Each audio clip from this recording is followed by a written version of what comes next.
sa mga blessings na aming nare-receive araw-araw po, Ama. Maraming salamat po, Ama. I-bless niyo po ang bawat isa po sa amin, Ama. Ganon din po sa mga pamilya namin. At ilayo niyo po kami lagi, Ama, sa kapahamakan. Ganon din po sa mga pamilya namin sa Pilipinas. Dahil sa mga disaster na kanilang nararanasan. Lagi niyo po silang proteksyonan, ilayo sa mga kapahamakan, Ama. Opo. At bigyan niyo po kami ng kalakasang katawan namin, Ama, at kalakasang espiritu, Ama. At patawarin niyo po kami, Ama, sa lahat ng aming mga kasalanan, Ama, kung ano po yung aming nagagawa at nagawa, Ama. At i-touch nyo din po, Ama, ang aming puso't isipan, Ama. At kayo po ang manguna sa aming buhay, Ama. Kayo po ang aming daan, liwanag, at gabay, Ama.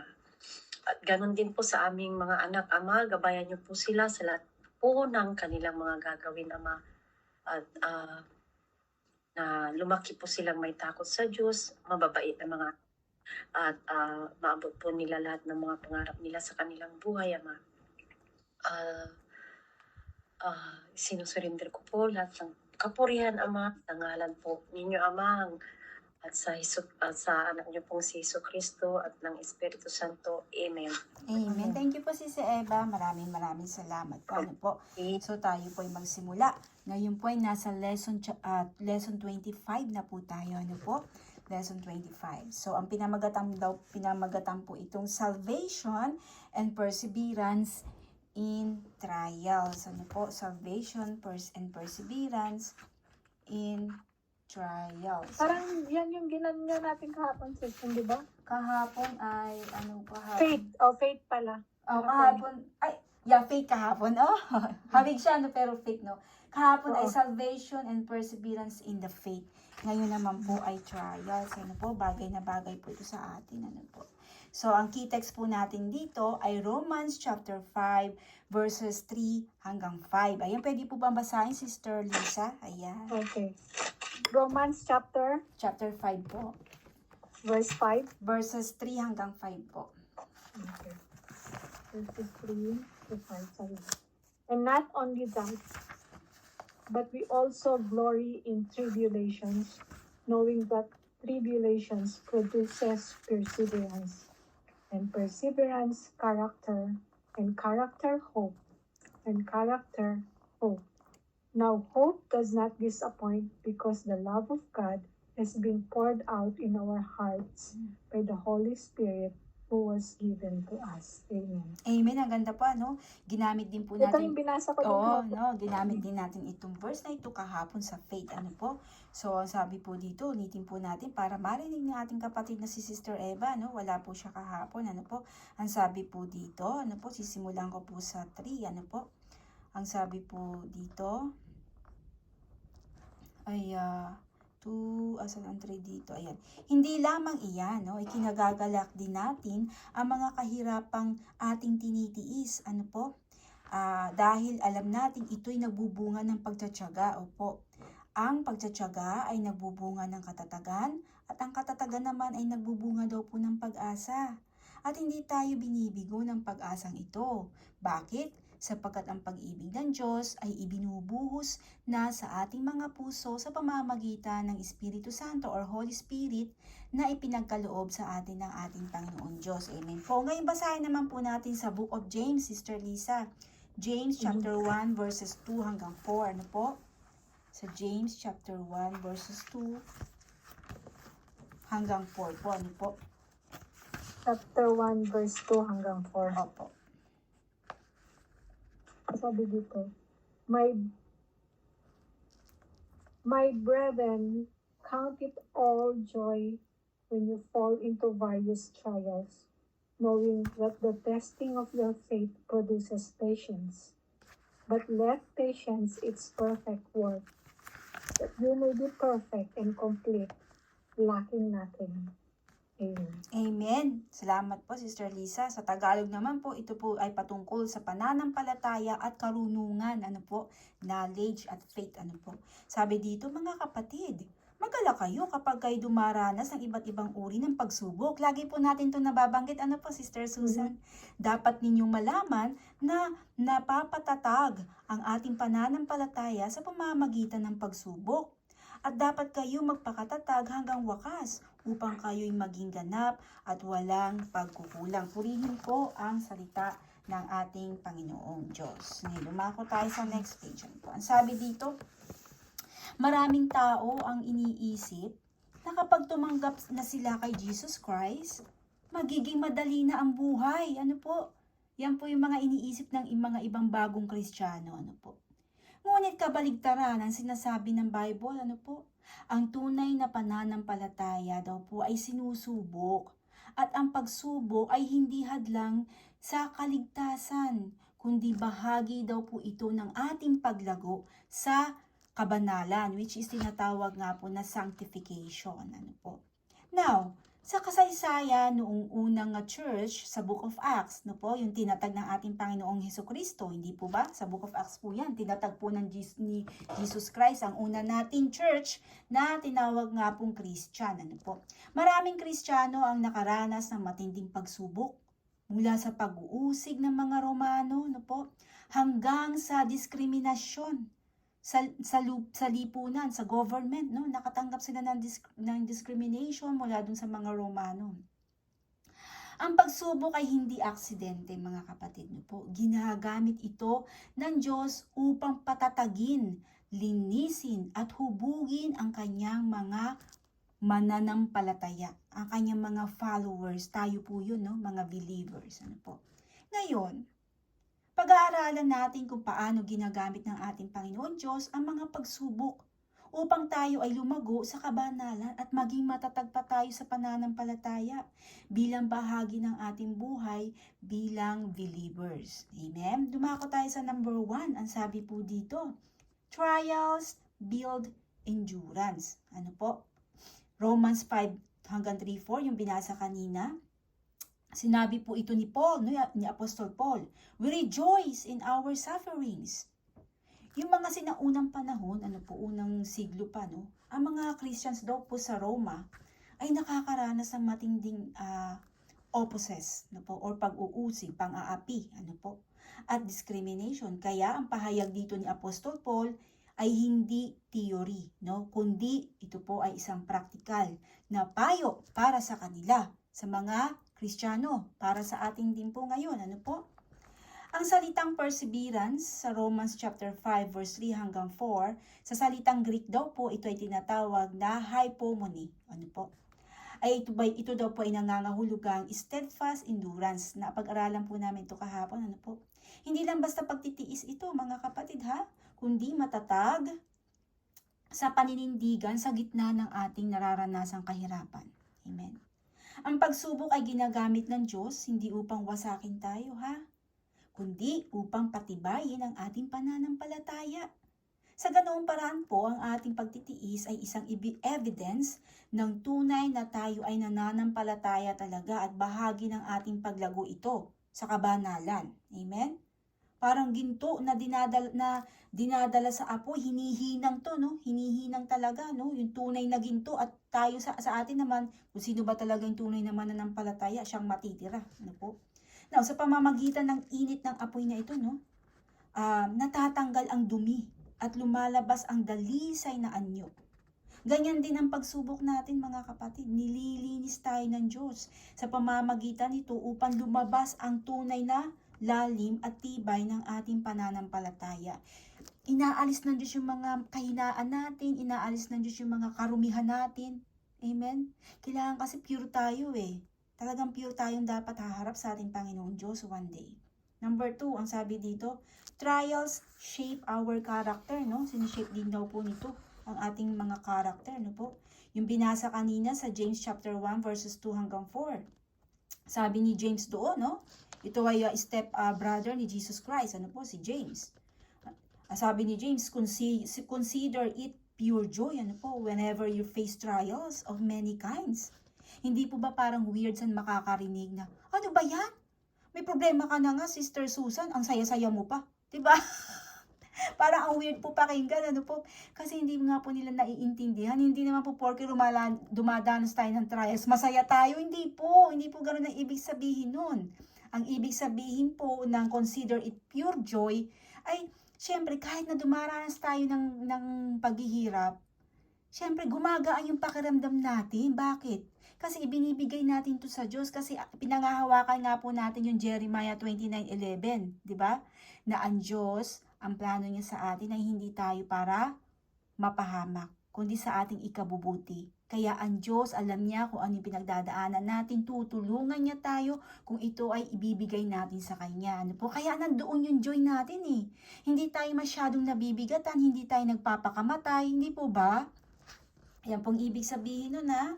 Ang mga tagatanggap ng sulat ay mga nangalat sa Diyos na naniniwala kay Kristo at nakaranas ng pressure mula sa lipunan at relihiyong otoridad. Ito daw po ay yung sulat ni James, no? Talaga namang huwag kayong panghinaan ng loob, ano po?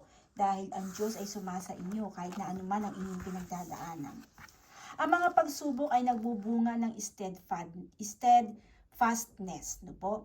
At ang steadfastness ay nagre-resulta daw po ito sa pagiging perfect and complete. Ang salitang teleos ay nangangahulugang spiritually mature, no? Mature ito. Spiritually mature na tayo. Hindi na tayo baby Christian, ano po? Hindi absolute perfection, no? Kasi wala naman talagang perfect, ano po? Sa pamamagitan ng mga pagsubok ng ating pinagdadaanan, Sister Eva, hinuhubog ng Diyos ang ating integrity, no? At saka yung humility at yung faith natin. At tinutulungan tayo maging mas ganap sa kabanalan. O pinapractice tayo ng Diyos para ipamuhay natin yung panglangit na pamumuhay, hindi na po yung makamundong pamumuhay. Para pagdating nga naman natin doon, ay marunong na tayo mamuhay ng panlangit. Kaya dito pa lang sa lupa, pinapractice na po natin. Amen? So dumako tayo sa number 3, ang sabi dito, trials confirm our hope. Ganda, no? Sa Romans 5:5, no? Ang sabi dito ulit, hope does not put us to shame because God's love has been poured into our hearts through the Holy Spirit who has been given to us. Ano po, binigay daw po sa atin ang Holy Spirit at pagmamahal ng ating Panginoon Diyos. Ano po? Ang pag-asa, dito ay yung eschatological hope, no po? Tiwala, natutuparin ng Diyos ang kanyang mga pangako, kaya panghawakan natin yung mga pangako ng Diyos. Kasi ang Diyos po ay hindi nagbabago, hindi po ba? Yesterday, today, and tomorrow, ang Lord ay hindi nagbabago at wala po siyang ipinangako na hindi niya tinupad noong unang panahon pa sa Old Testament. Amen? Hindi ito simpleng optimism lang ha. Sa gitna ng paghihirap, mga kapatid, pinagtitibay ng Holy Spirit ang ating puso sa pag-ibig ng Diyos. Ano po? Na nagpapatunay na hindi tayo pababayaan ng ating mahal na Diyos na siyang lumikha sa atin. Amen? So, application na tayo mga kapatid. Number 1, what to do? Ang sabi dito, stand strong in trials, no? Maging matatag tayo, no? Huwag tayong matakot o panghinaan ng loob, no? Kapag dumaan at sa pagsubok, yes, may mga times na pinanghihinaan tayo ng loob kasi bakit? Tao lang tayo. 'Di ba? Tao tayo. Kahit yung asawa ko napanghinaan ng loob yan, kahit ako, 'di ba? Umiyak-iyak pa ako. Pero okay lang 'yun, naiiyak natin sa Panginoon Diyos, ano? Kung panghinaan man tayo ng loob, isang araw lang. Pero at least doon sa kahinaan natin ng araw na 'yun, tayo ay dumudulog tayo sa Panginoon Diyos na Diyos ko, Lord. Ito ang problema ko, tulungan niyo po kami, 'di ba? At least sa kanya tayo humihiling, hindi sa tao. Amen. So, ang mga hirap at pagsubok ay instrumento daw po ito ng Diyos upang tayo ay patatagin at hubugin sa kabanalan katulad ni Job, hindi po ba? Talaga namang talagang dumaan sa pagsubok si Job pero hindi siya nagpatinag. Talaga namang ang pananampalataya niya nanatili sa Diyos. Amen? At kaya naman siya pinagpala. Sa halip na ituring na parusa o tanda ng kapinsalaan, tingnan ang bawat hamon bilang pagkakataon na lumapit sa Diyos at lumakas ang pananampalataya. Ang ibig sabihin nito, ang pagtingin daw po natin sa ating mga problema ay wag daw po natin itong tignan o ituring na pinaparusahan tayo ng Diyos. Hindi po ganun ang Diyos. Hindi po ganun. Wag po natin isipin, ay kaya siguro ako ganito. kasi pinarurusahan ako ng Diyos, kaya ginawa niya to sa akin. Hindi po, no? Hindi po. Kasi mahal nga tayo ng Diyos eh. Dinidisiplina tayo ng Diyos. Amen?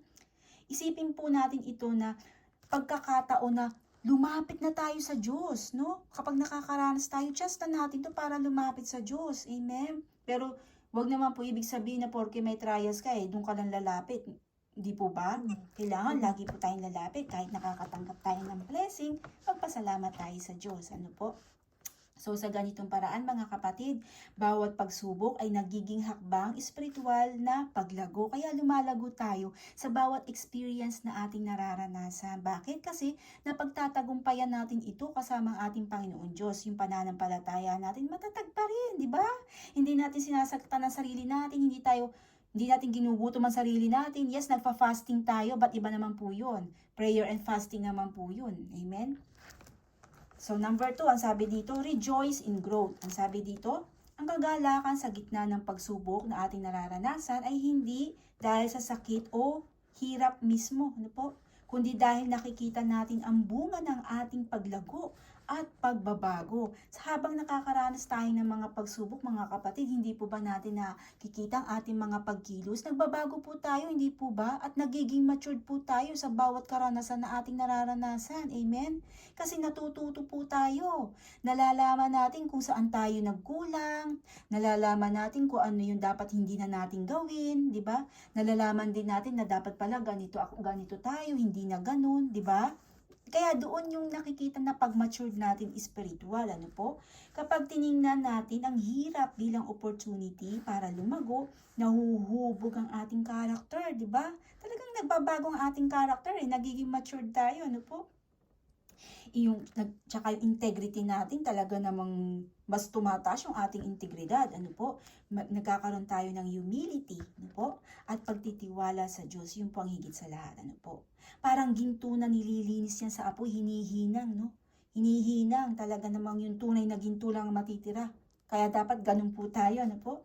Ang tunay na halaga ay lumalabas sa proseso ng pagsubok, ano po? Kasi kung wala po tayong pagsubok, ay hayahay ang buhay. Wala naman pong ganun, ano po? Mas marami sa atin ang hayahay ng buhay pero walang Diyos. Wala tayong pagkakaiba sa kanila. Hindi po ba?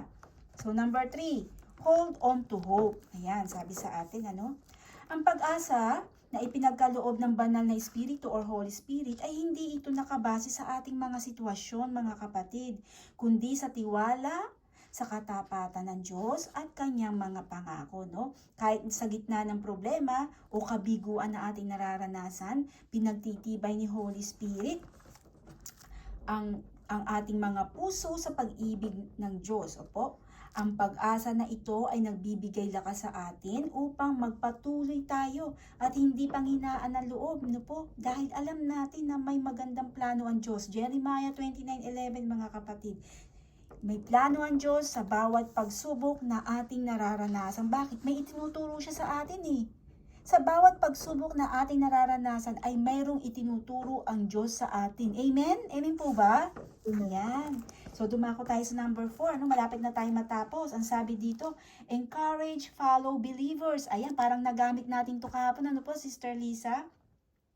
Huwag lang mag-focus sa sarili, no po? Huwag lang daw tayo mag-focus sa ating mga sarili.